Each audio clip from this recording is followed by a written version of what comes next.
আসসালামু আলাইকুম রহমতুল্লাহ। আমি মোহাম্মদ সিরাজ, ইন্ডিয়া থেকে। বাড়ি পশ্চিমবাংলা, থাকি দিল্লি। আমি বাঙালি হওয়ার কারণে কিছু ওলামাকে খুব ভালোবাসতাম। যখন মুফতি শফিক কাশমি সাহেব, রিজাউল করিম আবরাহাব সাহেব,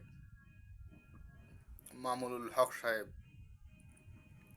আরিফ বিন হাবিব সাহেব, লুৎফুর রহমান ফরাজি সাহেব,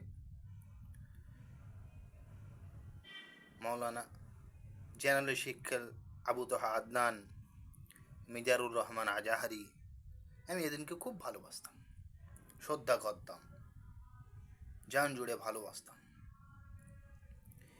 যখন মামুনুল হক জেলে ছিল, 5টা লোকে বলতো তিনি মেয়ে নিয়ে জেলে গিয়েছিল মেয়ের কারণে। আমরা তাদেরকে বলতাম না, এটা নয়, ফাঁসিয়ে দিয়েছে ওনাকে। কিন্তু আজ মনে হয়, আজ এই ওলামাদের বয়ান শুনে, কথাগুলো বুঝে, তাবলিগের কথাগুলো শুনে বোঝা যায় যে আরে কত মিথ্যাবাদী, কত মিথ্যাবাদী। আল্লাহ, এরা ওলামা, এরা মিথ্যা কথা বলছে, জল চিনতে মিথ্যা কথা বলছে। আল্লাহর হাতে হিদায়ত নাই, মৌলানা সাদ সাহ বলছে। খোদার কসম, ওই ব্যান্ডটা আমরা শুনেছি, পুরো ব্যান্ড। উনি ওভাবে বলেন নাই, আমাদের কানে শোনা বয়ান, আমরা মজমায় থাকার বয়ান। এনারা কি বলছেন, কত মিথ্যা ছড়াচ্ছেন। আল্লাহকে ভয় করুন।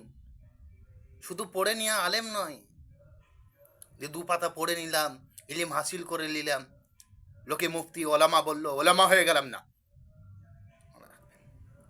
ওলামা সেই, মৌলানা সেই যে আল্লাহকে ভয় করে, আল্লাহকে ভয় করে। আপনারা আল্লাহকে ভয় করছেন?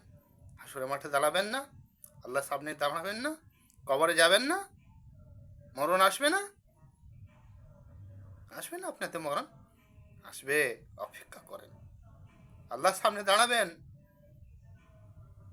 আপনি ওলামা হয়ে বলছেন রক্ত নদী লাল করে দেবো।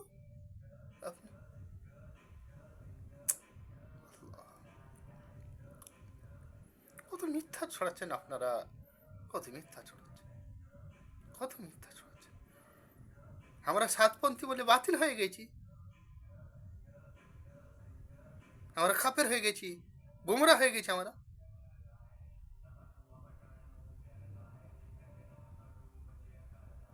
মাওলানা আবু তোহা আদনান একটা কথা বলেছিল, খুব সুন্দর কথা। সেই কথাটাকে শুনে মনে হয় যে আজ সেই দিন এসে গেছে। আসমানের নিচে আর জমিনের উপরে সবচেয়ে খারাপ প্রাণী হবে ওলামা। আজ আপনার দিনকে দেখে মনে হচ্ছে ওই ওই হাদিসটা মনে পড়ে যাচ্ছে, ওনার কথা মনে পড়ছে। সবথেকে নিকৃষ্ট প্রাণী হচ্ছে ওলামা। একটা ওলামা হয়ে আরেকটা ওলামার জন্য মিথ্যা কথা ছড়াচ্ছে। লজ্জা করেন আপনাদের? একটু আল্লাহকে ভয় করুন, একটু আল্লাহকে ভয় করুন। মরতে হবে আপনার দিনকে, আল্লাহর সামনে জবাব দিতে হবে, কবরে যেতে হবে, মনে রাখবেন।